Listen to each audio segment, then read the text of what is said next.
Hidden away in Canada's far north are communities that rely on aircraft for almost everything.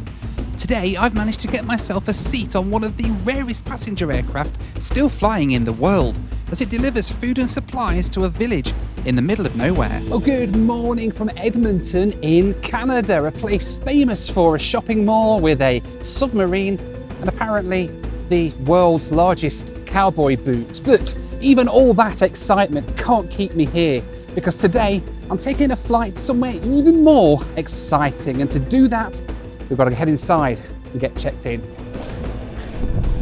Thank you to Yellowknife. Good morning. I don't know, is it open seating? It's open seating. It's open seating, okay. First time with aircon? Yes. Okay, Yeah. so it's a Dash 8. Nice. Yeah. Gate number 7, Noel. Okay. Be there before 12:15, please. Perfect, thank you very much. Security is that way. Awesome, thank you, have a good day. Good day. Next one. Alrighty then, all checked in. We are off to Yellowknife today, the home of Canadian aviation in Yellowknife. It's a flight with an airline called Air Tindy. They're taking us up to Yellowknife. Hidden away in Canada's far north is one of the rarest passenger aircraft still flying anywhere in North America. A 4-engine Dash 7 operated by Air Tindy. The problem? I wasn't actually booked on it. Instead, I was heading to Yellowknife with no idea whether I'd even get the chance to fly on one. Alrighty then, all on board. First flight today up to Hay River and then onwards to Yellowknife. And what happens after that? Honestly, I don't really know.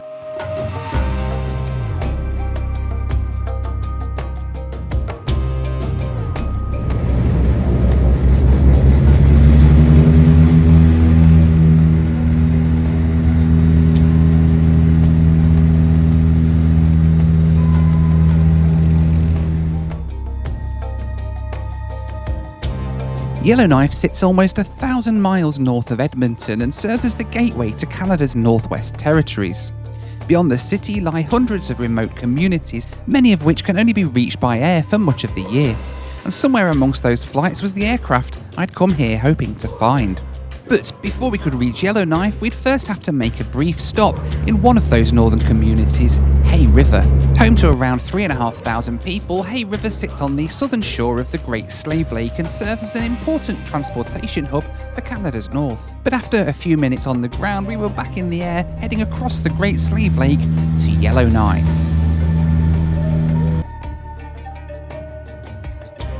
At last we reached Yellowknife. While it may look isolated, this small city is one of the most important aviation centres in northern Canada, connecting dozens of communities that rely on aircraft for everything from passengers to essential supplies.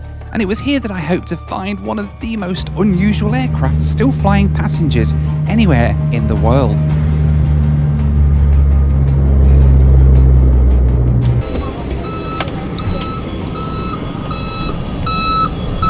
Alrighty, welcome to Yellowknife. So I'll be honest with you, I've got literally no clue what I'm going to be doing while I'm here. All I know is there are some pretty cool little airlines up here that I want to be flying, Air Tindy being one of them, but there's more. So I've decided to come here for a few days and we'll see what we can do while we're up here. The famous Buffalo Airways, of course, flying the really old prop planes out across here, famous from the TV show.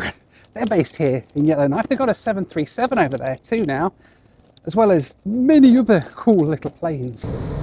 And so I headed over to my Airbnb, which, as it turned out, had a pretty nice view. But the next morning, I got a phone call. So I've just had a phone call off Air Tindy. They've got a flight going out this afternoon to a little village out in the middle of nowhere that needs a ton of cargo taken out there. So I've managed to get myself a little seat on board. I'm heading across to the airport. We're going to go and get checked in and see if we can take a little ride with them. But before we do that, I've got somewhere pretty cool to stop in on the way. Let's go and check it out. Meet Buffalo Airways General Manager and aviation geek, Mikey McBrien. Good to meet you finally. Nice to meet you. It's awesome. A few bits for you. Oh, right on. Some socks in there and a mug, so I don't know whether you want the socks, but the mug might no, come in I love handy. socks. What am I wearing today?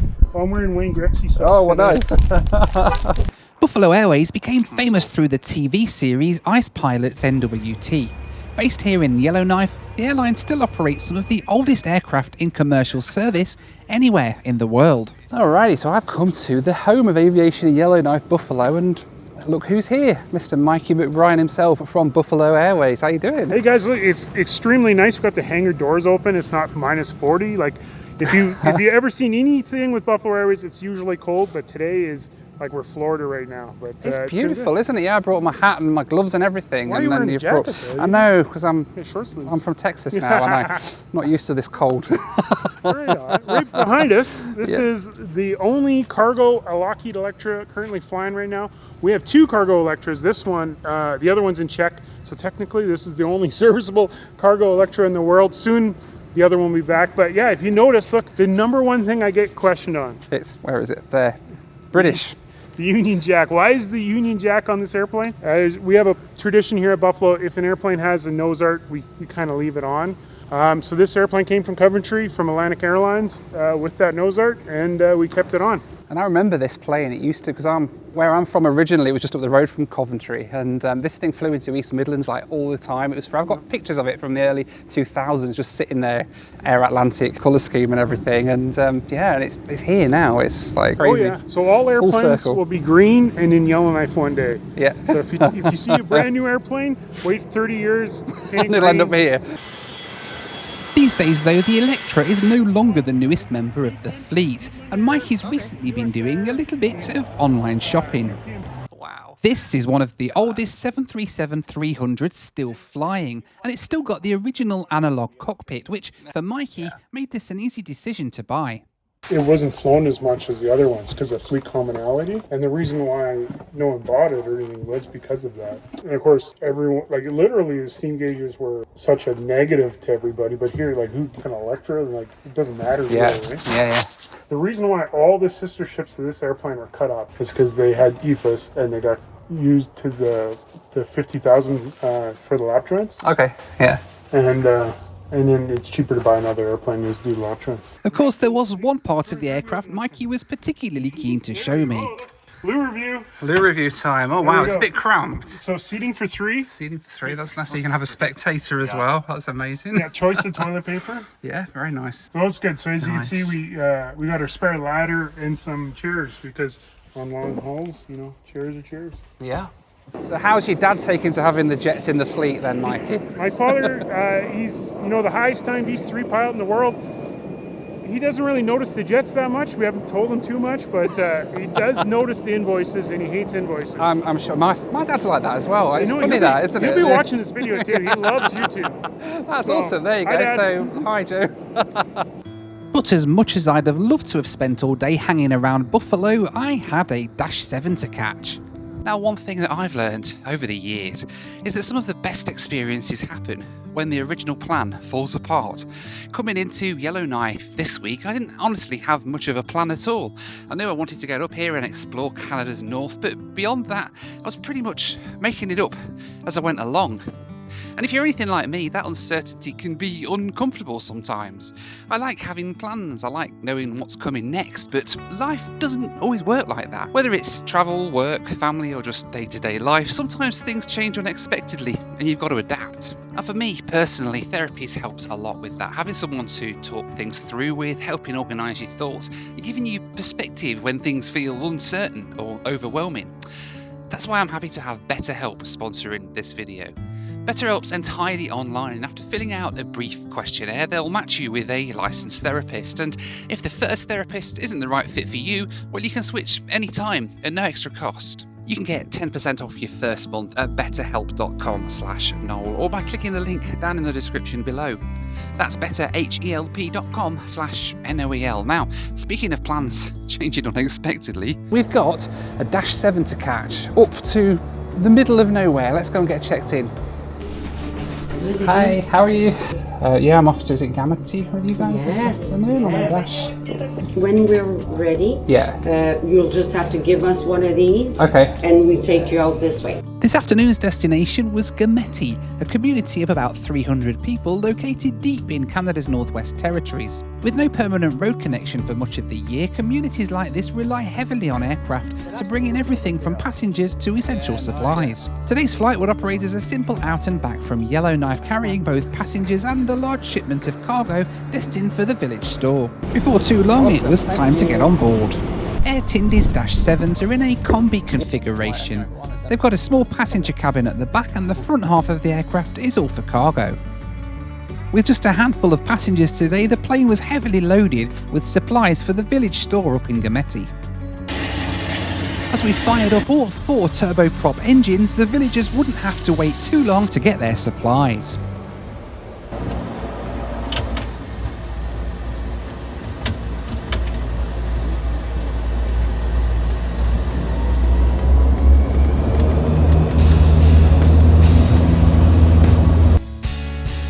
Although built by the same company as the Dash 8, the Dash 7 feels like an entirely different beast. With 4 turboprop engines, a large wing and enormous propellers, it feels somewhere between a regional airliner and a military transport plane. And it also offered some incredible views of Canada's Northwest Territories.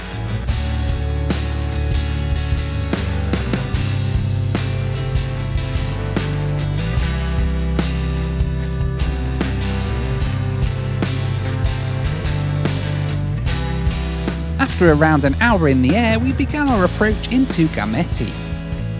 At first glance, it didn't look particularly inviting.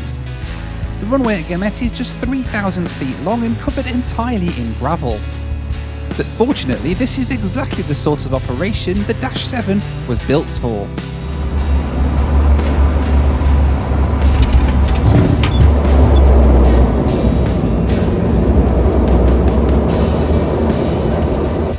In fact, we ended up using less than half of the available runway. There isn't a lot here at Gameti, just a small terminal building and a couple of trucks waiting to take the goods back to the village store. Alrighty, welcome to Gameti, Northwest Territories. What a cool flight that was. We've got 3 pallets of cargo to get off here, and plus a load more in the back, and then there's a Twin Otter on its way in as well that should be here in a minute, and they're going to be offloading stuff as well. Quite a lot of freight coming up here today for the village up here in Gameti. It looks like mostly groceries and things for the store, so we're going to help them get offloaded, and then we'll get back on board and head back down. As the loader turned up to offload our plane, so did the Twin Otter from Yellowknife, loaded up with more goods for the village store.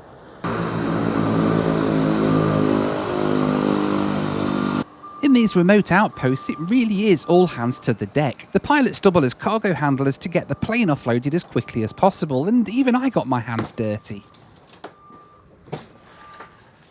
So all of this food that's being offloaded now comes up on a truck from Edmonton and other parts of Canada up to Yellowknife, where it's then loaded onto these planes to stock up the local stores for a few weeks here for the 200 or so people that live up here in Gameti. The delivery got in yesterday, so of course Air Tindy have the planes to bring everything up here and get them all stocked up for a couple of weeks. So there we go then, one empty cargo hold. The plane's empty. The villagers of Gameti have food for another couple of weeks in the store until it all happens again when the next plane comes up and brings the next load of food in a couple of weeks. But for now, let's get back on board and we'll take this thing back down to Yellowknife. So back on board the plane, it was time to close up the doors and watch as the Twin Otter departed ahead of us back to Yellowknife. But soon after, it was our turn. Time to see how the Dash 7 would do on this short runway on the takeoff.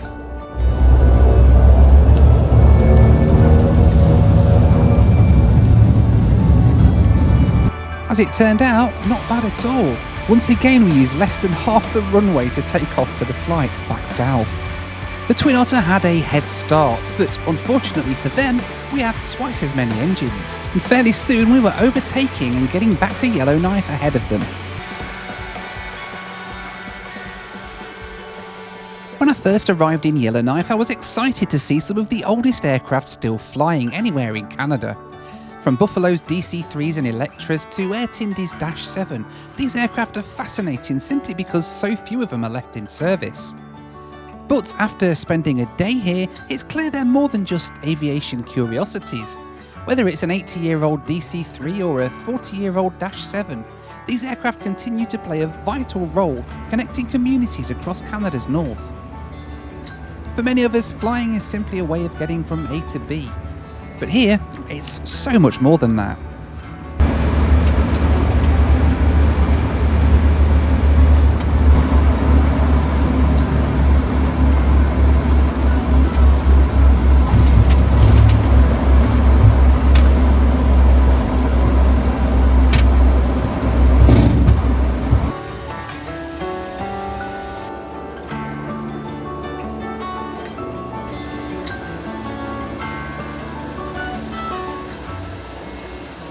As we pulled onto stand, the Twin Otter arrived a few minutes behind us.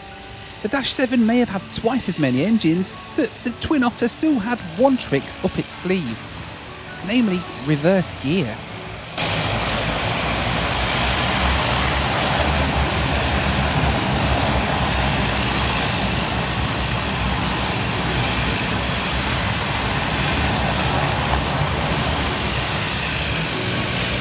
Alrighty then, back here in Yellowknife. What an amazing couple of flights that was on Air Tindy on the Dash 7 of all things. I did have to get my hands dirty and help offload some cargo, but that's okay because we got to ride on a Dash 7. Let me know what your thoughts are that down in those comments below as always.